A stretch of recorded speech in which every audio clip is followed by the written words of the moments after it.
Super prime head 9ಗೆ ಸ್ವಾಗತ. ನಾನು ಹರಿಪ್ರಸಾದ್. ಇವತ್ತಿನ ಇಡೀ ದಿವಸದ ಪ್ರಮುಖ ಸುದ್ದಿಗಳನ್ನು ನಿಮಗೆ ಸೂಪರ್ ಪ್ರೈಮ್ನಲ್ಲಿ ವಿವರಿಸ್ತಾ ಹೋಗ್ತೀನಿ. ಯಾವೆಲ್ಲ ಪ್ರಮುಖ ವಿಷಯಗಳಿದ್ದಾವೆ ಅನ್ನೋದನ್ನು ಮೊದಲಿಗೆ ನೋಡೋಣ. ಚಿನ್ನ ಇನ್ನು ಮುಂದೆ ನೋಡೋಕ್ಕಷ್ಟೇ ಚೆನ್ನ. ಯಾಕಂದರೆ ಮೋದಿ ಸರ್ಕಾರ ಚಿನ್ನದ ಮೇಲಿನ ಸುಂಕವನ್ನು ಏರಿಸಿದೆ. ಇದರ ಎಫೆಕ್ಟ್ ಈಗ ಚಿನ್ನದ ಮೇಲೆ ದೊಡ್ಡದಾಗಿ ತಟ್ಟುತ್ತಾ ಇದೆ. ಇನ್ನು ಮೋದಿ ಪೆಟ್ರೋಲ್ ಡೀಸೆಲ್ ಕಡಿಮೆ ಬಳಸಿ ಅಂತ ಸಲಹೆಯನ್ನು ಕೊಟ್ಟಿದ್ದರು. ಈಗ ಸ್ವತಃ ಪ್ರಧಾನಮಂತ್ರಿಯವರೇ ಬೆಂಗಾವಲು ವಾಹನಗಳನ್ನು ಇಳಿಸಿದ್ದಾರೆ. ಪ್ರಧಾನಿ ಹಾದಿಯನ್ನೇ ಬಿಜೆಪಿಯವರು ಅನುಸರಿಸ್ತಾ ಇದ್ದಾರೆ. ಹಾಗೆಯೇ ನೀಟ್ ಪರೀಕ್ಷೆ ರದ್ದು ಮಾಡಿದ್ದಕ್ಕೆ ದೇಶಾದ್ಯಂತ ಪ್ರತಿಭಟನೆಗಳು ನಡೀತಾ ಇದ್ದಾವೆ. ಬಿಜೆಪಿ ಕೇಂದ್ರ ಸಚಿವರು ಸಂಸದರ ಮನೆ ಕಚೇರಿಗೆ ಕಾಂಗ್ರೆಸ್ ಮುತ್ತಿಗೆ ಹಾಕಿದರೆ ಸಿಬಿಐ ತನಿಖೆ ಕೂಡ ತೀವ್ರಗೊಳ್ತಾ ಇದೆ. ಸರ್ಕಾರಿ ಶಾಲೆಗಳಲ್ಲಿ ಹೊಸ ಸಮವಸ್ತ್ರ ನಿಯಮ ಜಾರಿಗೆ ಬರ್ತಾ ಇದೆ. ಮತ್ತೆ ಹಿಜಾಬ್ಗೆ ಅವಕಾಶ ಸಿಕ್ಕಿದೆ, ಕಿರಿಕಿರಿ ಮಾಡಬೇಡಿ ಅಂತ ಸರ್ಕಾರ ಸುತ್ತೋಲೆಯನ್ನು ಹೊರಡಿಸಿದೆ. ಇನ್ನು ತಮಿಳುನಾಡು ಸಿಎಂಗೆ ಬಹುಮತ ಸಿಕ್ಕಾಯಿತು. 117ಕ್ಕೆ ಬಹಳ ಹರಸಾಹಸ ಪಡ್ತಾ ಇದ್ದಂತಹ ವಿಜಯ್ ಅವರ ಶಕ್ತಿ ಈಗ 144ಕ್ಕೆ ಹಿಗ್ಗಿದೆ. ವಿಜಯ್ಗೆ ಜೈ ಅಂದ ಅಣ್ಣಾ ಡಿಎಂಕೆ ಶಾಸಕರನ್ನ ಉಚ್ಚಾಟನೆ ಮಾಡಲಾಗಿದೆ. ಈಗ ಈ ಎಲ್ಲ ಸುದ್ದಿಗಳನ್ನು ಕೂಡ ವಿವರವಾಗಿ ನೋಡ್ತಾ ಹೋಗೋಣ. ರಾಜ ಮಹಾರಾಜರ ಕಾಲದಲ್ಲಿ ಕೈ ತುಂಬ ಕಾಸು ತಗೊಂಡು ಹೋದರೆ ಬ್ಯಾಗ್ ತುಂಬ ಚಿನ್ನ ಕೊಡ್ತಾ ಇದ್ರಂತೆ. ಆದರೆ ಈಗ ಮೂಟೆಯಲ್ಲಿ ದುಡ್ಡು ತಗೊಂಡು ಹೋದರೂ ಕೂಡ ಒಂದು ಹಿಡಿ ಚಿನ್ನ ತರೋದಕ್ಕೆ ಆಗೋದಿಲ್ಲ. ಯಾಕಂದರೆ ಇವತ್ತು ಚಿನ್ನದ ಮೇಲಿನ ಸುಂಕವನ್ನು 1 ಗ್ರಾಮ್ಗೆ ಅನ್ವಯವಾಗಿ ನೋಡುವಂಗೆ ಹೋದರೆ 735 ರೂಪಾಯಿಗಳ ಏರಿಕೆಯನ್ನು ಮಾಡಲಾಗಿದೆ. ದೇಶದ ಹಿತಕ್ಕಾಗಿ ಭಾನುವಾರ ಪ್ರಧಾನಮಂತ್ರಿ ಮೋದಿಯವರು 7 ಸೂತ್ರಗಳನ್ನು ಮಂಡಿಸಿದರು. ಇದರಲ್ಲಿ ಮೊದಲನೆಯದು ಚಿನ್ನ ಖರೀದಿಯನ್ನು 1 ವರ್ಷದ ಮಟ್ಟಿಗೆ ನಿಲ್ಲಿಸಿ ಅಂತ ಅವರು ಮಾಡಿದಂತಹ ವಿನಂತಿ. ಅದಕ್ಕೆ ಅವರು ಕೊಟ್ಟಂತಹ ಕಾರಣ ವಿದೇಶಿ ವಿನಿಮಯದ ವಿಚಾರಕ್ಕೆ. ವಿದೇಶಿ ಕರೆನ್ಸಿಯೊಂದಿಗೆ ರೂಪಾಯಿಯನ್ನು ಹೊಂದಿಸೋದಕ್ಕೆ ಕಷ್ಟ ಆಗ್ತಾ ಇದೆ. 1 ವರ್ಷದ ಮಟ್ಟಿಗೆ ಚಿನ್ನವನ್ನು ಖರೀದಿ ಮಾಡಬೇಡಿ ಅಂತ ಸಲಹೆಯನ್ನು ಕೊಟ್ಟಿದ್ದರು. ಮೋದಿಯವರು ಕರೆ ಕೊಟ್ಟ ಬೆನ್ನಲ್ಲೇ ಚಿನ್ನದ ಮೇಲೆ ಈಗ ಭಾರತದಲ್ಲಿ ಸುಂಕವನ್ನು ಏರಿಕೆ ಮಾಡಲಾಗಿದೆ. ಚಿನ್ನದ ದರ ಇದರೊಂದಿಗೆ ಏರಿಕೆ ಆಗ್ತಾ ಇದೆ. 1 ಗ್ರಾಮ್ 22 ಕ್ಯಾರೆಟ್ ಚಿನ್ನದ ದರ ನಿನ್ನೆ 14,115 ಇತ್ತು. ಇವತ್ತು ಅದರ ದರ 14,850ಕ್ಕೆ ತಲುಪಿದೆ. ವ್ಯತ್ಯಾಸ 735 ರೂಪಾಯಿಗಳ ಏರಿಕೆಯಾಗಿದೆ. ಹಾಗೆಯೇ 10 ಗ್ರಾಮ್ 22 ಕ್ಯಾರೆಟ್ ಚಿನ್ನದ ದರ ನಿನ್ನೆ 1,41,150 ರೂಪಾಯಿ ಇತ್ತು. ಇಂದಿನ ದರ 1,42,500 ಇದೆ. ವ್ಯತ್ಯಾಸ 7,350 ರೂಪಾಯಿಗೆ ಏರಿಕೆಯಾಗಿದೆ. ಇದು 10 ಗ್ರಾಮ್ನ ಬೆಲೆ. ಇನ್ನು 1 ಗ್ರಾಮ್ 24 ಕ್ಯಾರೆಟ್ ಚಿನ್ನದ ದರ ನಿನ್ನೆ 15,398 ಇತ್ತು. ಇಂದು ಅದರ ದರ 16,200ಕ್ಕೆ ತಲುಪಿದೆ. ಏರಿಕೆ ಆಗಿರುವಂಥದ್ದು 802 ರೂಪಾಯಿಗಳು. 10 ಗ್ರಾಮ್ 24 ಕ್ಯಾರೆಟ್ ಚಿನ್ನಕ್ಕೆ ನಿನ್ನೆ 1,53,980 ರೂಪಾಯಿ ಇತ್ತು. ಇವತ್ತು ಅದು 1,62,000ಕ್ಕೆ ಏರಿಕೆಯಾಗಿದೆ. ಅಂದರೆ 8,020 ರೂಪಾಯಿಗಳ ಏರಿಕೆಯಾಗಿದೆ. ಬೆಳ್ಳಿ ದರವೂ ಕೂಡ ಗಗನದ ಕಡೆಗೆ ಹೋಗ್ತಾ ಇದೆ. 100 ಗ್ರಾಮ್ ಬೆಳ್ಳಿ ನಿನ್ನೆ 29,000 ಇತ್ತು. ಇವತ್ತು ಅದು 31,000 ರೂಪಾಯಿಗೆ ಏರಿಕೆಯಾಗಿದೆ. ಏರಿಕೆ ಆಗಿರುವಂಥದ್ದು ಇಲ್ಲಿ ಬರೋಬ್ಬರಿ 2,000 ರೂಪಾಯಿಗಳು. 1 ಕೆಜಿ ಬೆಳ್ಳಿ ಖರೀದಿಸಬೇಕಾದ್ರೆ ನಿನ್ನೆ 2,90,000 ಇತ್ತು. ಇವತ್ತು ಅದು 3,10,000ಕ್ಕೆ ಏರಿಕೆಯಾಗಿದೆ. ಅಂದರೆ 20,000 ರೂಪಾಯಿ 1 ಕೆಜಿ ಲೆಕ್ಕದಲ್ಲಿ ಏರಿಕೆಯಾಗಿದೆ. ಚಿನ್ನದ ದರ ಏಕಾಏಕಿ 1 ಗ್ರಾಮ್ಗೆ 735ರಿಂದ 800 ರೂಪಾಯಿವರೆಗೂ ಕೂಡ ಏರಿಕೆಯಾಗಿದೆ. ಇದಕ್ಕೆ ಮುಖ್ಯ ಕಾರಣ ಪ್ರಧಾನಮಂತ್ರಿಯವರು ಚಿನ್ನ ಖರೀದಿ ಕಡಿಮೆ ಮಾಡಿ ಅಂತ ಹೇಳಿದ್ದಷ್ಟೇ ಅಲ್ಲ, ಕೇಂದ್ರ ಸರ್ಕಾರ ಚಿನ್ನದ ಮೇಲಿನ ಆಮದು ಸುಂಕವನ್ನು ಏಕಾಏಕಿ ಏರಿಕೆ ಮಾಡಿದೆ. ಚಿನ್ನದ ಮೇಲಿನ ಆಮದು ಸುಂಕವನ್ನು ಒಟ್ಟು 9% ಏರಿಕೆ ಮಾಡಲಾಗಿದೆ. ನಿನ್ನೆವರೆಗೆ 6% ಇದ್ದಂತಹ ಆಮದು ಸುಂಕ ಈಗ 15%ಗೆ ಏರಿಕೆಯಾಗಿದೆ. ಇದಕ್ಕೆ ಮುಖ್ಯ ಕಾರಣ ಡಾಲರ್ ಮೌಲ್ಯದ ಹೆಚ್ಚಳ. ಕಳೆದ ವರ್ಷ $72 ಬಿಲಿಯನ್ ಖರ್ಚಾಗಿತ್ತು ಈ ಒಂದು ಚಿನ್ನವನ್ನು ಆಮದು ಮಾಡಿಕೊಳ್ಳೋದಕ್ಕಾಗಿ. ಈ ವರ್ಷ $75 ಬಿಲಿಯನ್ ಆಗುವಂತಹ ಆತಂಕ ಎದುರಾಗಿದೆ. ಇದರಿಂದ ವಿದೇಶಿ ವಿನಿಮಯ ಮೀಸಲು ಹಣಕ್ಕೆ ಹೊಡೆತ ಬೀಳ್ತಾ ಇದೆ. ಚಿನ್ನ ಖರೀದಿ ಕಮ್ಮಿ ಆದರೆ ಡಾಲರ್ ಬಳಕೆ ಕಮ್ಮಿ ಆಗುತ್ತೆ. ಆಗ ವರ್ಷಕ್ಕೆ $20ರಿಂದ $25 ಬಿಲಿಯನ್ ಉಳಿತಾಯ ಮಾಡೋದಕ್ಕೆ ಸಾಧ್ಯ ಆಗುತ್ತೆ. ಇದರಿಂದಾಗಿ ಹತ್ರ 2 ಲಕ್ಷ ಕೋಟಿ ರೂಪಾಯಿಗಳ ಹಣವನ್ನು ಉಳಿಕೆ ಮಾಡಬಹುದು ಅನ್ನುವಂಥದ್ದು ಕೇಂದ್ರ ಸರ್ಕಾರದ ಲೆಕ್ಕಾಚಾರ. ಚಿನ್ನದ ಮೇಲಿನ ಆಮದು ಸುಂಕವನ್ನು ಹೆಚ್ಚಿಸಿರೋದ್ರಿಂದಾಗಿ ಚಿನ್ನದ ಬೆಲೆಯೂ ಕೂಡ ಏರಿಕೆಯಾಗಿದೆ. ಅಂದರೆ ಇದರ ಮೂಲಕವಾಗಿ ಏನಾಗುತ್ತೆ, ಸಾಮಾನ್ಯ ಜನರು ಖರೀದಿಯ ಆಸಕ್ತಿಯನ್ನು ಕಳ್ಕೊಳ್ಬೇಕಾಗುತ್ತೆ. ಈಗ ಜನ ಸ್ವಲ್ಪ ದಿನ ಆದಮೇಲೆ ಚಿನ್ನದ ಬೆಲೆ ಇಳಿಯುತ್ತೆ ಅನ್ನುವಂಥ ಆಲೋಚನೆಗೇನೋ ಬರ್ತಾರೆ. ಆಗ ಚಿನ್ನ ಖರೀದಿನೂ ಕೂಡ ಕಡಿಮೆ ಆಗುತ್ತೆ ಅನ್ನುವಂಥದ್ದು ಕೇಂದ್ರ ಸರ್ಕಾರದ ನೇರ ಲೆಕ್ಕಾಚಾರ. ಹೀಗಾಗಿಯೇ ಚಿನ್ನದ ಮೇಲೆ ಆಮದು ತೆರಿಗೆಯನ್ನು ಹೆಚ್ಚಿಸಿದ್ದಾರೆ. ಆದರೆ ಚಿನ್ನ ಖರೀದಿ ಕಡಿಮೆ ಆದರೆ ನಮಗೆ ನಷ್ಟ ಆಗುತ್ತೆ ಅನ್ನುವಂಥದ್ದು ಚಿನ್ನದ ವ್ಯಾಪಾರಗಳನ್ನು. ಇನ್ನೊಂದು ಕಡೆ ಚಿನ್ನದ ಆಮದು ಕಡಿಮೆ ಆದರೆ ಚಿನ್ನದ ಕಳ್ಳಸಾಗಣೆಯೂ ಕೂಡ ಹೆಚ್ಚಾಗುವ ಆತಂಕ ಇದ್ದೇ ಇದೆ. ಇದರಿಂದ ಕಸ್ಟಮ್ಸ್ ತೆರಿಗೆ ಹಣಕ್ಕೂ ಪೆಟ್ಟು ಬೀಳಲಿದೆ ಅನ್ನುವಂತಹ ಎಚ್ಚರಿಕೆಯನ್ನು ಆರ್ಥಿಕ ತಜ್ಞರು ಕೊಡ್ತಾ ಇದ್ದಾರೆ. ಇದೆಲ್ಲ ಏನಾದರೂ ಇರಲಿ, ಸದ್ಯಕ್ಕಂತೂ ಚಿನ್ನ ಖರೀದಿಸುವುದಕ್ಕೆ ಹೋಗದಂತಹ ವಾತಾವರಣ ಅಂತೂ ನಿರ್ಮಾಣ ಆಗಿದೆ ಮತ್ತು ಕಡಿಮೆ ಸ್ಪೆಂಡಿಂಗ್ನ ವಿಚಾರದಲ್ಲಿ ಇದು ಒಂದು ನಿರ್ಧಾರದ ಬಗ್ಗೆ ಪರಿಶೀಲನೆಯನ್ನು ಮಾಡಬೇಕಾಗುತ್ತೆ. ಇನ್ನು ಪ್ರಧಾನಮಂತ್ರಿ ಮೋದಿಯವರು ಹೇಳಿದಂತಹ ಮಿತ ಬಳಕೆಯ ಎರಡನೇ ಸೂತ್ರ ಅಂದರೆ ಪೆಟ್ರೋಲ್ ಡೀಸೆಲ್ ಕಡಿಮೆ ಬಳಸಿ ಅನ್ನುವಂಥದ್ದನ್ನು ಹೇಳಿದರು. ಆದರೆ ಪ್ರಧಾನಮಂತ್ರಿಯವರ ಮಾತಿಗೆ ಪ್ರತಿಪಕ್ಷಗಳ ನಾಯಕರು ಲೇವಡಿ ಮಾಡಿದರು. ಮೊದಲು ಪ್ರಧಾನಿಯವರು ಪಾಲನೆ ಮಾಡಲಿ ಅಂತ ಸವಾಲೆಸೆದರು. ಈಗ ಮೋದಿಯವರು ಪ್ರತಿಪಕ್ಷಗಳ ಸವಾಲನ್ನು ಸ್ವೀಕರಿಸಿದ್ದಾರೆ. ಸಾಮಾನ್ಯವಾಗಿ ಪ್ರಧಾನಮಂತ್ರಿಯವರು ಓಡಾಡುವಂತಹ ಸಂದರ್ಭದ ಕಾನ್ವಾಯ್ಗಳನ್ನು ನಾವು ನೋಡ್ತೀವಿ. ಆದರೆ ಇವತ್ತು ಪ್ರಧಾನಮಂತ್ರಿಯವರ ಬೆಂಗಾವಲು ವಾಹನಗಳಿಗೆ ದೊಡ್ಡ ಕತ್ತರಿಯನ್ನು ಖುದ್ದು ಪ್ರಧಾನಮಂತ್ರಿಯವರೇ ಹಾಕಿದ್ದಾರೆ. 10 ಕಾರುಗಳವರೆಗಿದ್ದಂತಹ ಕಡೆಗಳಲ್ಲಿ ಇವತ್ತು ಕೇವಲ 2 ಕಾರು ಮಾತ್ರ ಓಡಾಡ್ತಾ ಇದೆ. ಪ್ರಧಾನಮಂತ್ರಿ ಇರುವಂಥ ಒಂದು ಕಾರು, ಅದರ ಜೊತೆಗೆ ಇನ್ನೊಂದು ಕಾರು, ಕೇವಲ 2 ಕಾರುಗಳು ಮಾತ್ರ ಓಡಾಡ್ತಾ ಇರುವಂಥದ್ದನ್ನು ನಾವಿಲ್ಲಿ ಗಮನಿಸ್ಬೋದು. ಇದು ಭಾಳ ಮುಖ್ಯವಾಗಿ ಹಿಂದೆ ಒಂದು ಕಾರು ಬಿಟ್ಟರೆ ಉಳಿದ ವಾಹನಗಳಿಗೆಲ್ಲ ಬ್ರೇಕ್ ಹಾಕಿದ್ದಾರೆ. ಗುವಾಹಟಿ ವಡೋದರಾ ಭೇಟಿ ಮುಗಿಸಿ ದೆಹಲಿಗೆ ಬಂದಾಗ ಈ ದೃಶ್ಯ ಕ್ಯಾಮೆರಾದಲ್ಲಿ ಸೆರೆಯಾಗಿದೆ.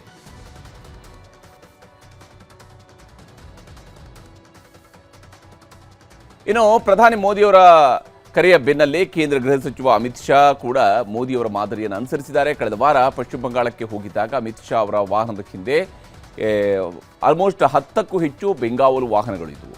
ಆದರೆ ಇವತ್ತು ಅಮಿತ್ ಶಾ ಅವರು ದೆಹಲಿಯಿಂದ ಹೊರಡುವಾಗ ಕೇವಲ 4 ಕಾರುಗಳು ಮಾತ್ರ ಇತ್ತು. ಈ 4 ಬೆಂಗಾವಲು ವಾಹನಗಳ ಪೈಕಿ 2 ವಾಹನಗಳಲ್ಲಿ ಗೃಹ ಸಚಿವಾಲಯದ ಅಧಿಕಾರಿಗಳೇ ಇದ್ದರು. ಇದು ಬಹಳ ಗಮನಿಸಬೇಕಾಗಿರುವಂಥ ಸಂಗತಿ. ಈ ರೀತಿಯಾಗಿ ಬೆಂಗಾವಲು ವಾಹನಗಳನ್ನು ಕಡಿಮೆ ಮಾಡುವಂತಹ ಕೆಲಸವನ್ನು ಈಗ ಮಾಡಲಾಗಿದೆ. ಬರೀ ಪ್ರಧಾನಮಂತ್ರಿ ಕೇಂದ್ರ ಗೃಹ ಸಚಿವ ಅಮಿತ್ ಶಾ ಅವರಷ್ಟೇ ಅಲ್ಲ, ಹಲವಾರು ಕೇಂದ್ರ ಸಚಿವರು ಕೂಡ, ಬಿಜೆಪಿ ಆಡಳಿತಾರೂಢ ಸರ್ಕಾರಗಳು ಕೂಡ ಮೋದಿಯವರ ಮಿತವ್ಯಯದ ನಿಯಮಗಳನ್ನು ಜಾರಿಗೆ ತರೋದಕ್ಕೆ ಮುಂದಾಗಿವೆ. ರಕ್ಷಣಾ ಸಚಿವ ರಾಜನಾಥ್ ಸಿಂಗ್ ಬೆಂಗಾವಲು ವಾಹನಗಳನ್ನು ಕಡಿಮೆ ಮಾಡಿದ್ದಾರೆ. ಉತ್ತರ ಪ್ರದೇಶದ ಮುಖ್ಯಮಂತ್ರಿ ಯೋಗಿ ಆದಿತ್ಯನಾಥ್, ಮಧ್ಯಪ್ರದೇಶದ ಮುಖ್ಯಮಂತ್ರಿ ಮೋಹನ್ ಯಾದವ್, ದೆಹಲಿಯ ಮುಖ್ಯಮಂತ್ರಿ ರೇಖಾ ಗುಪ್ತಾ, ರಾಜಸ್ಥಾನದ ಮುಖ್ಯಮಂತ್ರಿ ಭಜನ್ ಲಾಲ್ ಶರ್ಮಾ, ಗುಜರಾತ್ನ ಮುಖ್ಯಮಂತ್ರಿ, ಛತ್ತೀಸ್ಗಢದ ಮುಖ್ಯಮಂತ್ರಿ, ಮೊನ್ನೆಯಷ್ಟೇ ಪ್ರಮಾಣ ವಚನವನ್ನು ಸ್ವೀಕರಿಸಿರುವಂತಹ ಪಶ್ಚಿಮ ಬಂಗಾಳದ ಮುಖ್ಯಮಂತ್ರಿ ಸುವೇಂದು ಅಧಿಕಾರಿಯವರು ಕೂಡ ಬೆಂಗಾವಲು ವಾಹನಗಳಿಗೆ ಬ್ರೇಕ್ ಹಾಕಿಸಿದ್ದಾರೆ. ಎಲ್ಲಕ್ಕಿಂತ ಹೆಚ್ಚಾಗಿ ಮಹಾರಾಷ್ಟ್ರದ ಮುಖ್ಯಮಂತ್ರಿ ದೇವೇಂದ್ರ ಫಡ್ನವೀಸ್ ಬೆಂಗಾವಲು ವಾಹನಗಳನ್ನು ಎಲ್ಲ ಸಚಿವರು ಕಡಿಮೆಗೊಳಿಸಬೇಕು ಅನ್ನುವಂಥ ಆದೇಶವನ್ನು ಮಾಡಿದ್ದಾರೆ. ಸಿಎಂ ಸೇರಿದಂತೆ ಎಲ್ಲ ಸಚಿವರ ಬೆಂಗಾವಲು ಪಡೆ ವಾಹನಗಳ ಸಂಖ್ಯೆಯನ್ನು ಅರ್ಧಕ್ಕೆ ಇಳಿಸಬೇಕು. ಹೊರ ರಾಜ್ಯಕ್ಕೆ ಹೋದಾಗಲೂ ಭದ್ರತೆ ಸಮಸ್ಯೆ ಆಗದಂತೆ ವಾಹನಗಳನ್ನು ಕಡಿಮೆ ಮಾಡಬೇಕು. ಯಾವುದೇ ಸಚಿವರು ಅಧಿಕಾರಿಗಳು ವಿದೇಶಿ ಪ್ರವಾಸಗಳನ್ನು ಕೈಗೊಳ್ಳಬಾರದು. ಒಂದು ವೇಳೆ ಅಂಥದ್ದು ಅವಶ್ಯಕತೆ ಇದ್ದಾಗ ಮೊದಲೇ ಮಾಹಿತಿಯನ್ನು ನೀಡಿ ಪರ್ಮಿಷನ್ ತಗೋಬೇಕು.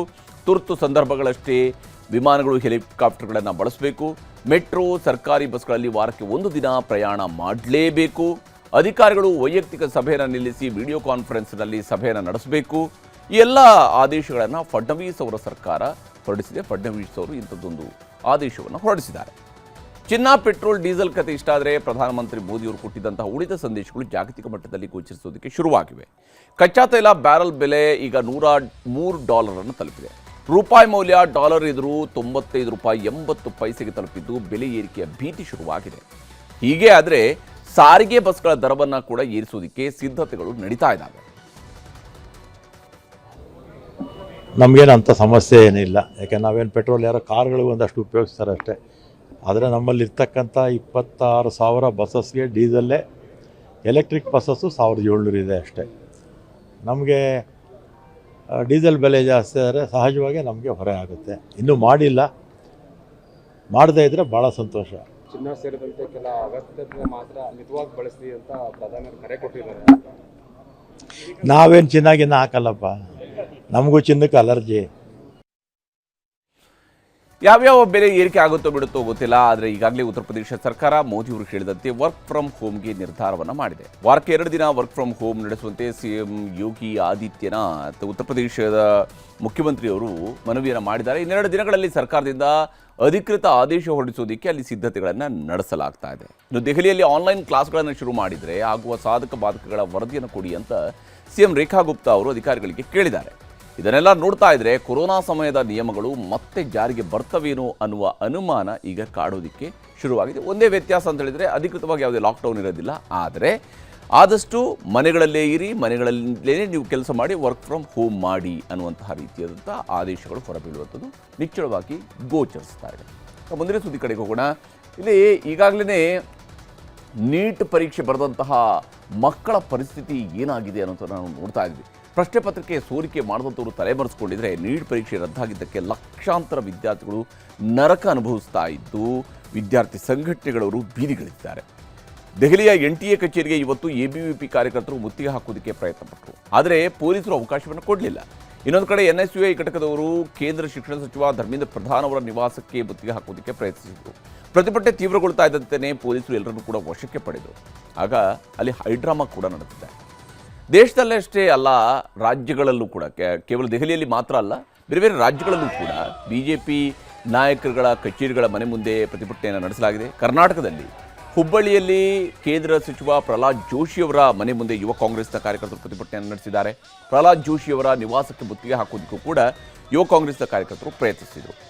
ಇನ್ನು ಮೈಸೂರಿನಲ್ಲಿ ಸಂಸದ ಯದುವೀರ್ ಅವರ ಕಚೇರಿಗೆ ಮುತ್ತಿಗೆ ಹಾಕೋದಕ್ಕೆ ಯುವ ಕಾಂಗ್ರೆಸ್ ಕಾರ್ಯಕರ್ತರು ಯತ್ನಿಸಿದ್ದಾರೆ. ಪ್ರಶ್ನೆ ಪತ್ರಿಕೆ ಸೋರಿಕೆಯಾಗಿರೋದು ಮೋದಿ ಸರ್ಕಾರದ ವೈಫಲ್ಯ ಅಂತ ಕಾಂಗ್ರೆಸ್ ಕಾರ್ಯಕರ್ತರು ಆರೋಪಿಸಿ ಪ್ರಧಾನಮಂತ್ರಿ ಮೋದಿಯವರ ವಿರುದ್ಧ ಘೋಷಣೆಯನ್ನು ಕೂಗಿ ಆಕ್ರೋಶ ಹೊರಹಾಕಿದರು. ಹಾಗೆಯೇ ಶಿವಮೊಗ್ಗದಲ್ಲೂ ಕೂಡ ಜಿಲ್ಲಾ ಯುವ ಕಾಂಗ್ರೆಸ್ ಸಮಿತಿಯವರು ಸಂಸದ BY ರಾಘವೇಂದ್ರ ಅವರ ನಿವಾಸಕ್ಕೆ ಮುತ್ತಿಗೆ ಹಾಕೋದಕ್ಕೆ ಹೋದರೂ ಕಾರ್ಯಕರ್ತರನ್ನ ಪೊಲೀಸರು ವಶಕ್ಕೆ ಪಡೆದರು. ಬೆಂಗಳೂರಿನ ಸದಾಶಿವನಗರದಲ್ಲಿರುವಂತಹ ಸಂಸದ ಡಾಕ್ಟರ್ K ಸುಧಾಕರ್ ಅವರ ನಿವಾಸದ ಮುಂದೆ NSUI ಕಾರ್ಯಕರ್ತರು ಪ್ರತಿಭಟನೆಯನ್ನು ನಡೆಸಿ ಆಕ್ರೋಶ ಹೊರಹಾಕಿದರು. ಇನ್ನು ಪ್ರತಿಭಟನಾಕಾರರನ್ನ ಪೊಲೀಸರು ಅಲ್ಲೂ ಕೂಡ ವಶಕ್ಕೆ ಪಡ್ಕೊಂಡ್ರು. ಹಾಗೆಯೇ ಚಿಕ್ಕಮಗಳೂರು ನಗರದ ಆವರಣದಲ್ಲಿರುವಂತಹ ಸಂಸದ ಕೋಟಾ ಶ್ರೀನಿವಾಸ್ ಅವರ ಕಚೇರಿಯ ಬಳಿಯಲ್ಲಿ ಪ್ರತಿಭಟನೆಯನ್ನು ನಡೆಸಿದಂತಹ ಕಾರ್ಯಕರ್ತರು ಏಕಾಏಕಿ ಸಂಸದರ ಕಚೇರಿಗೆ ನುಗ್ಗೋದಕ್ಕೆ ಯತ್ನಿಸಿದರು. ಈ ವೇಳೆ ಪ್ರತಿಭಟನಾಕಾರರು ಮತ್ತು ಪೊಲೀಸರ ನಡುವೆ ತಳ್ಳಾಟ, ನೂಕಾಟ ಕೂಡ ನಡೆಯಿತು. ಏನು ಪಾಪ ಒಂದು ವರ್ಷ ಅವ್ರು ಕಷ್ಟಪಟ್ಟು ಅವ್ರು ಏನು ಭವಿಷ್ಯಕ್ಕೆ ಓದ್ಕೊಂಡಿರ್ತಾರೆ, ಇದನ್ನು ಯಾರು ಏನು ಪರೀಕ್ಷೆ ಪೇ ಚರ್ಚಾ ಅಂತ ಹೇಳಿ ಮಾನ್ಯ ನರೇಂದ್ರ ಮೋದಿಯವರು ಪುಕ್ಷಟೆ ಪಬ್ಲಿಸಿಟಿಯನ್ನು ತಗೊಳ್ತಾ ಇದ್ದಾರಲ್ಲ, ಅದನ್ನು ನಾವು ಕಂಡಮ್ ಮಾಡಬೇಕಾಗುತ್ತೆ. Will have to hold him also responsible, because ಅವ್ರಿಗೆ ತಗೊಳ್ಬೇಕಾಗುತ್ತೆ ಮಕ್ಕಳ ಭವಿಷ್ಯದ ಮೇಲೆ ಆಟ ಆಡ್ದಕ್ಕೆ. ಹಂಗಾದ್ರೆ ನರೇಂದ್ರ ಮೋದಿಯವರು ಪರೀಕ್ಷೆ ಟೈಮಲ್ಲಿ ಬಂದ್ಬಿಟ್ಟು ನಿಮ್ಮ ಭಾಷಣ ಮಾಡ್ಕೊಂಡು ಕೂತ್ಕೋತಾರಲ್ಲ, ಡೋಂಟ್ ಯು ಥಿಂಕ್ ನರೇಂದ್ರ ಮೋದಿಯವರು ಇದಕ್ಕೆ ಉತ್ತರ ಕೊಡಬೇಕು? ಈಗ 25 ಲಕ್ಷ ಮಕ್ಕಳ ಮಾನಸಿಕ ಸ್ಥಿತಿ, ಅವ್ರು ಮತ್ತೆ ಪ್ರಿಪೇರ್ ಆಗೋದು. National testing agency NEET exam conduct ಮಾಡೋಕ್ಕೆ 200 ಕೋಟಿ ಖರ್ಚು ಮಾಡಿದ್ರೆ ಎಕ್ಸಾಮಿನೇಷನ್ ಫೀಸ್ ಅಂತ ಅವರು 300 ಕೋಟಿ ಲಾಭ ಮಾಡ್ತಾರೆ.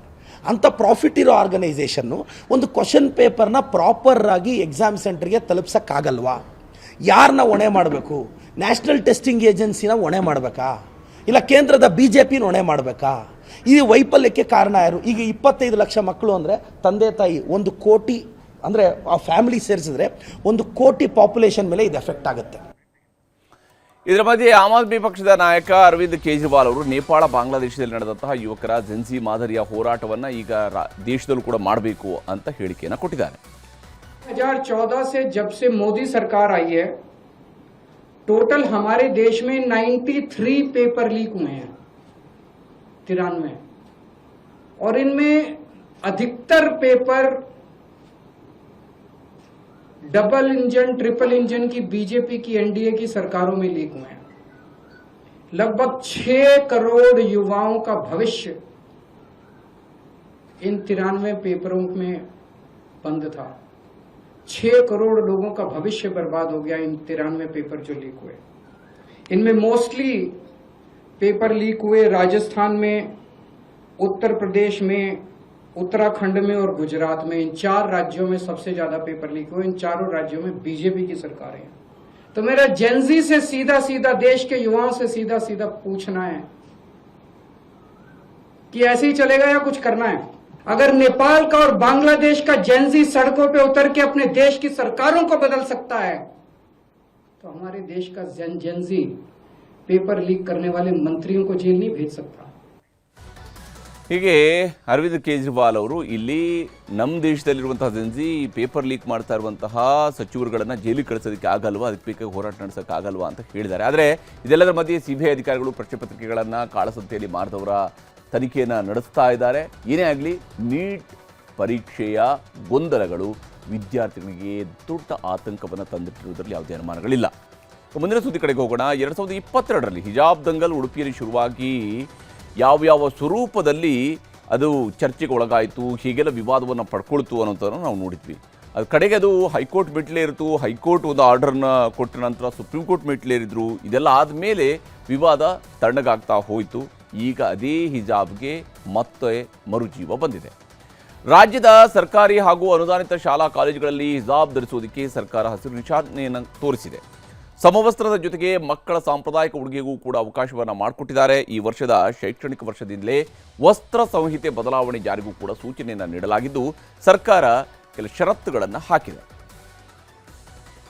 ಇಲ್ಲಿ ಸರ್ಕಾರ ಹೇಳೋ ಪ್ರಕಾರ ತಲೆವಸ್ತ್ರ ಅಥವಾ ಹಿಜಾಬನ್ನು ಧರಿಸೋದಕ್ಕೆ ಅವಕಾಶವನ್ನು ಮಾಡಿಕೊಡಲಾಗುತ್ತೆ. ಹಾಗೆಯೇ ಪೇಟ ಅಥವಾ ಟರ್ಬನನ್ನು ಧರಿಸ್ಕೊಂಡು ಶಾಲೆಗೆ ಹೋಗೋದಕ್ಕೆ ಅವಕಾಶ ಸಿಗತ್ತೆ. ಸಿಖ್ ಸಮುದಾಯದವರು ಧರಿಸುವಂತಹ ಟರ್ಬನ್ ಮಾದರಿಯನ್ನು. ಹಾಗೆಯೇ ಜನಿವಾರ ಅಥವಾ ಪವಿತ್ರ ದಾರಗಳನ್ನು ಕೂಡ ಹಾಕ್ಕೊಳ್ಬೋದು. ಶಿವದಾರ, ರುದ್ರಾಕ್ಷಿಯನ್ನು ಕೂಡ ತೊಟ್ಟುಕೊಂಡು ಶಾಲೆಗಳಿಗೆ, ಕಾಲೇಜಿಗೆ, PU ಕಾಲೇಜಿಗೆ ಹೋಗ್ಬೋದು. SDMC ಹಾಗೆಯೇ CDC ಅವರು ಸಿಬ್ಬಂದಿ ಇವರುಗಳು ವಿದ್ಯಾರ್ಥಿಗಳಿಗೆ ಈ ರೀತಿಯಾದಂಥ ವಸ್ತ್ರಗಳನ್ನು ಧರಿಸ್ಕೊಂಡು ಬಂದಾಗ ಕಿರಿಕಿರಿ ಮಾಡಬಾರ್ದು. ಶಿಸ್ತು, ಸುರಕ್ಷತೆ, ವಿದ್ಯಾರ್ಥಿಯ ಗುರುತಿಸುವಿಕೆಗೆ ಅಡ್ಡಿ ಮಾಡಬೇಡಿ ಅಂತ ಹೇಳಿದ್ದಾರೆ. ಹಾಗೆಯೇ ಮಕ್ಕಳನ್ನು ಶಾಲೆ ಕಾಲೇಜಿನಿಂದ ಹೊರ ಹಾಕಬಾರದು, ಅವರ ವಸ್ತ್ರದ ಕಾರಣಕ್ಕಾಗಿ ಅವರನ್ನು ಹೊರ ಹಾಕಬಾರದು, ಧಾರ್ಮಿಕ ವಸ್ತ್ರಗಳನ್ನು ತೆಗೆಯುವಂತೆ ಬಲವಂತ ಮಾಡಬಾರದು ಅಂತ ಕೂಡ ಹೇಳಲಾಗಿದೆ. ಪರೀಕ್ಷಾ ಸಂದರ್ಭಗಳಲ್ಲಿ ವಸ್ತ್ರ ಸಂಹಿತೆ ನಿಯಮ ಪಾಲನೆ ಕಡ್ಡಾಯ ಅಂತ ಸರ್ಕಾರ ಹೇಳ್ತಾ ಇದೆ.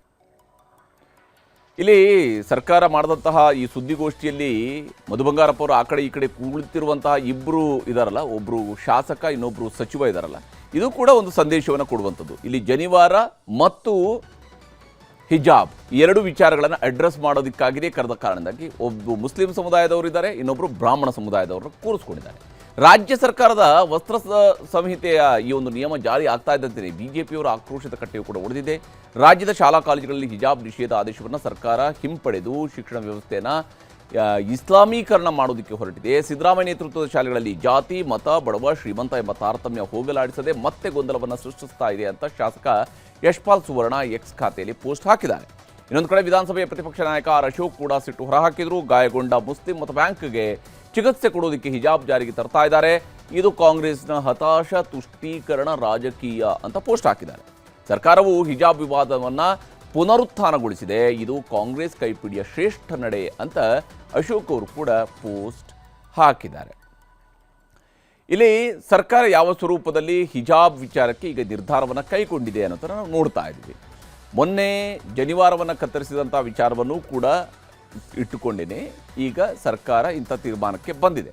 ಅಂದರೆ ಜನಿವಾರ ಪವಿತ್ರ ದಾರ ಹಾಕ್ಕೊಂಡು ಬರ್ಬೋದು, ಹಿಜಾಬ್ ಧರಿಸ್ಕೊಂಡು ಬರ್ಬೋದು, ಪೇಟ ಧರಿಸ್ಕೊಂಡು ಬರ್ಬೋದು, ಈ ಮಾತುಗಳನ್ನೆಲ್ಲ ಸರ್ಕಾರ ಹೇಳ್ತಾ ಇದೆ. ಆದರೆ ಸರ್ಕಾರದ ಈ ನಡೆ ನಿಜಕ್ಕೂ ಕೂಡ ಕುತೂಹಲವನ್ನು ಮೂಡಿಸಿದೆ. ಯಾವ ಸ್ವರೂಪದಲ್ಲಿ ಇದನ್ನು ಮುಂದೆ ಸರ್ಕಾರ ಹ್ಯಾಂಡಲ್ ಮಾಡುತ್ತೆ ಸಿಚುವೇಶನ್ ಅನ್ನೋದನ್ನು ಕೂಡ ಭಾಳ ಮುಖ್ಯವಾಗಿ ನೋಡಬೇಕು.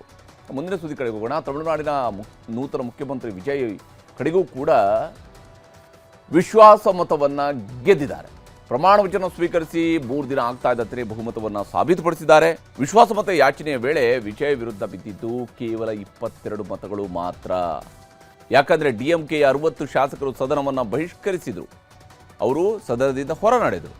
ಉಳಿದ ಕಡೆಗೆ ಉಳಿದ 5 ಶಾಸಕರು ಮಾತ್ರ, ಅದರಲ್ಲಿ PMKಯ 4 ಜನ ಮತ್ತು ಓರ್ವ BJP ಶಾಸಕ ಮಾತ್ರ ತಟಸ್ಥರಾಗಿ ಕುಳಿತರು.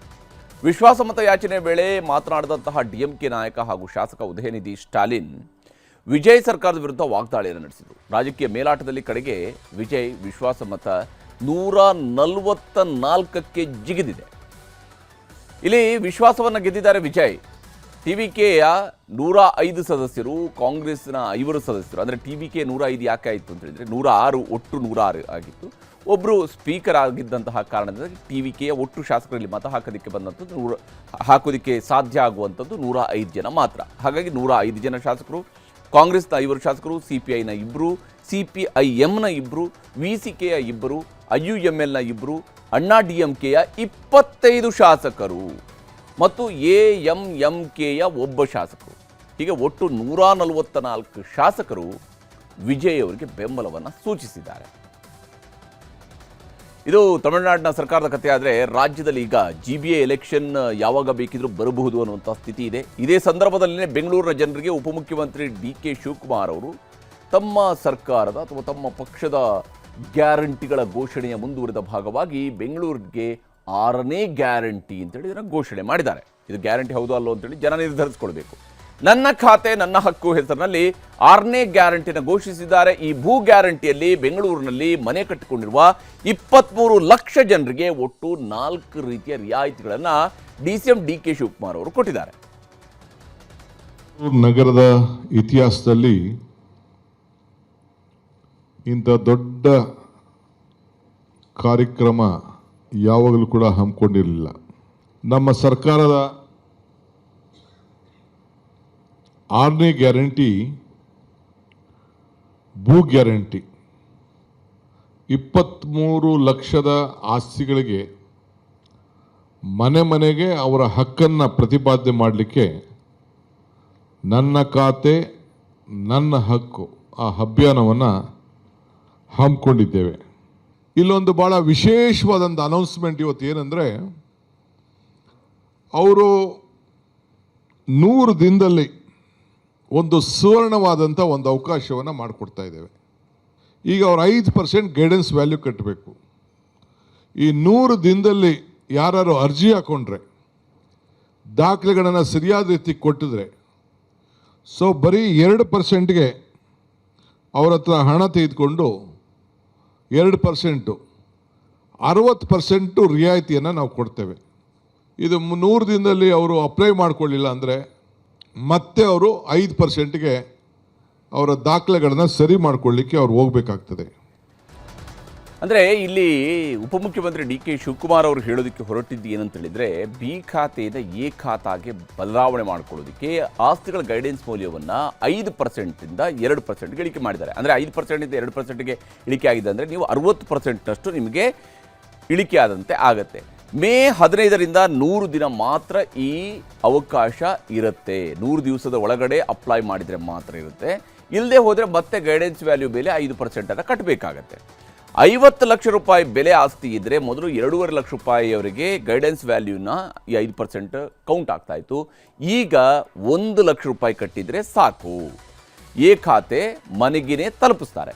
ಇನ್ನು ಎರಡನೇದು ಕೊಟ್ಟಿರುವಂತಹ ಒಂದು ಅವಕಾಶ ಅಂದರೆ ಕಟ್ಟಡಗಳ ವಯಲೇಷನ್ಗೆ ಸಂಬಂಧಪಟ್ಟಂತೆ ಅವುಗಳ ಮಿತಿಯನ್ನು ಹೆಚ್ಚಳ ಮಾಡಲಾಗಿದೆ. ಬೆಂಗಳೂರಲ್ಲಿ ಸೈಟಿನ ಅಳತೆ ಮೀರಿ ಮನೆ ಕಟ್ಟಿದರೆ, ಪ್ಲಾನ್ಗಳ ವಯಲೇಷನ್ ಆಗಿದ್ದರೆ ಎ ಖಾತೆ ಸಿಗುತ್ತೆ.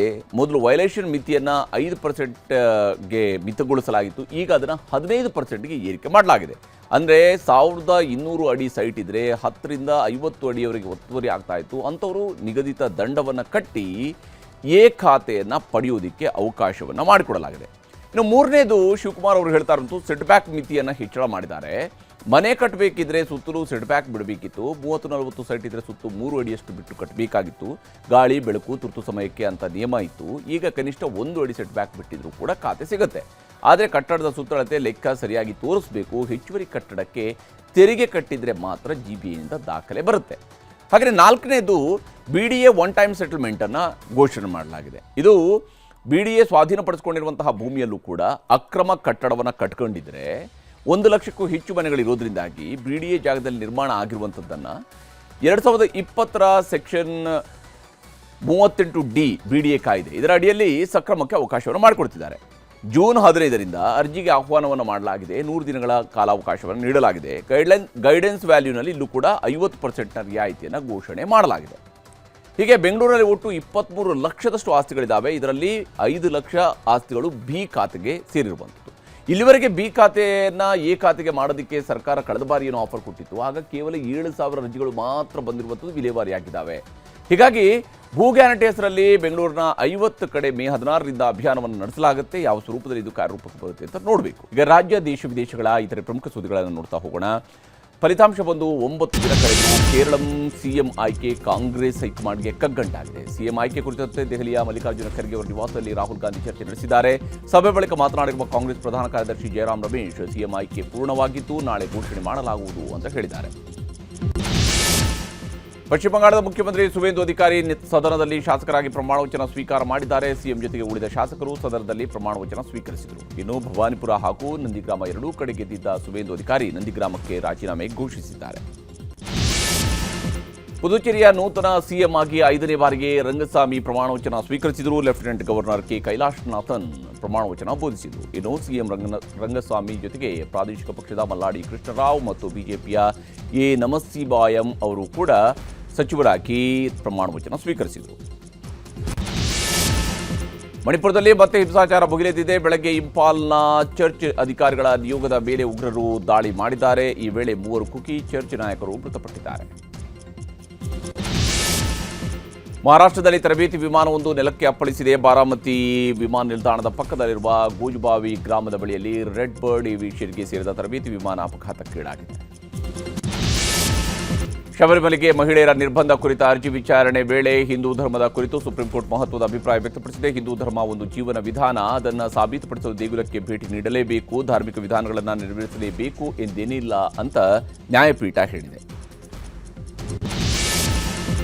ಬೆಂಗಳೂರಲ್ಲಿ ವಾಣಿಜ್ಯ ತೆರಿಗೆ ಅಧಿಕಾರಿಗಳು 2,384 ಕೋಟಿ ರೂಪಾಯಿ ಮೊತ್ತದ ಇನ್ಪುಟ್ ಟ್ಯಾಕ್ಸ್ ವಂಚನೆ ಜಾಲವನ್ನು ಪತ್ತೆ ಮಾಡಿದ್ದಾರೆ. ಅಕ್ರಮವೆಸಗಿದ ಹುಸೇನ್ ಬೇಗ್, ಸ್ಯಾಮ್ಯುಯಲ್ ಬೇಗ್ ಎಂಬುವರನ್ನು ಬಂಧಿಸಲಾಗಿದೆ. ಇವರು 127 ನಕಲಿ ಕಂಪನಿಗಳನ್ನು ಸೃಷ್ಟಿಸಿ ವಂಚನೆ ನಡೆಸ್ತಾ ಇದ್ರು.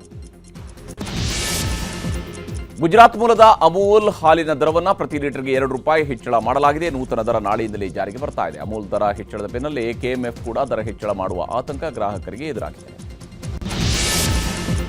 2026-27ನೇ ಮಾರುಕಟ್ಟೆ ಋತುವಿನಲ್ಲಿ 14 ಖಾರಿಫ್ ಬೆಳೆಗಳಿಗೆ ಕನಿಷ್ಠ ಬೆಂಬಲ ಬೆಲೆಯನ್ನು ಹೆಚ್ಚಳ ಮಾಡಲಾಗಿದೆ. ಸೂರ್ಯಕಾಂತಿ, ಭತ್ತ, ಹೈಬ್ರಿಡ್ ಜೋಳ ಮತ್ತು ತೊಗರಿ ಬೆಳೆಗೆ ಕನಿಷ್ಠ ಬೆಂಬಲ ಬೆಲೆಯನ್ನು ಹೆಚ್ಚಳ ಮಾಡಲಾಗಿದೆ. ಈ ಬಗ್ಗೆ ಕೇಂದ್ರ ಸಚಿವ ಸಂಪುಟ ಸಭೆಯಲ್ಲಿ ನಿರ್ಣಯವನ್ನು ಕೈಗೊಳ್ಳಲಾಗಿದೆ.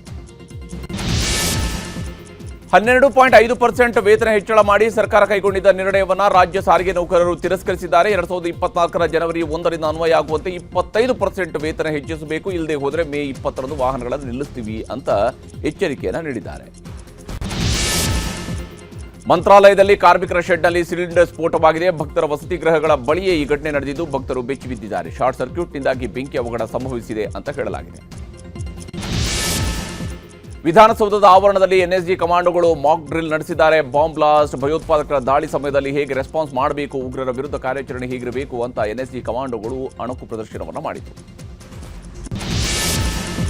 ನಾಳೆಯಿಂದ ನವದೆಹಲಿಯಲ್ಲಿ 2 ದಿನಗಳ ಬ್ರಿಕ್ಸ್ ರಾಷ್ಟ್ರಗಳ ವಿದೇಶಾಂಗ ಸಚಿವರುಗಳ ಸಭೆ ನಡೆಯಲಿದೆ. ಸಭೆಯಲ್ಲಿ ಬ್ರೆಜಿಲ್, ರಷ್ಯಾ, ಇರಾನ್, ಮಾಲ್ಡೀವ್ಸ್ ಸೇರಿದಂತೆ ಬ್ರಿಕ್ಸ್ ರಾಷ್ಟ್ರಗಳ ನಿಯೋಗ ಭಾಗಿಯಾಗಲಿವೆ. ಈ ವೇಳೆ ಜಾಗತಿಕ ಸ್ಥಿರತೆ ಕುರಿತಂತೆ ಮಾತುಕತೆಗಳು ನಡೆಯಲಿವೆ. ಮಧ್ಯಪ್ರಾಚ್ಯ ಯುದ್ಧ ಸಂಘರ್ಷದ ಮಧ್ಯೆ 3 ದಿನಗಳ ಪ್ರವಾಸಕ್ಕಾಗಿ ಅಮೆರಿಕ ಅಧ್ಯಕ್ಷ ಟ್ರಂಪ್ ಚೀನಾಗೆ ಭೇಟಿ ನೀಡಿದ್ದಾರೆ. ಬೀಜಿಂಗ್ಗೆ ಬಂದಿಳಿದ ಟ್ರಂಪ್ಗೆ ಅದ್ದೂರಿ ಸ್ವಾಗತವನ್ನು ಕೋರಲಾಯಿತು. 9 ವರ್ಷಗಳ ಬಳಿಕ ಚೀನಾಗೆ ಅಮೆರಿಕದ ಅಧ್ಯಕ್ಷರು ಭೇಟಿ ಕೊಟ್ಟಿದ್ದಾರೆ. ಸಂಘರ್ಷ ಕೊನೆಗೊಳ್ಳಬೇಕಾದ್ರೆ ನಾವು ಮುಂದಿಟ್ಟಿರುವ 14 ಅಂಶಗಳ ಪ್ರಸ್ತಾಪ ಒಪ್ಪಿಕೊಳ್ಳಿ, ಇಲ್ಲದೇ ಇದ್ರೆ ಸೋಲು ಅಂತ ಸ್ವೀಕರಿಸಿ ಅಂತ ಇರಾನ್ಗೆ ಅಮೆರಿಕ ಹೇಳಿದೆ. ಇದಕ್ಕೆ ಇರಾನ್ ತಿರುಗೇಟು ಕೊಟ್ಟಿದೆ.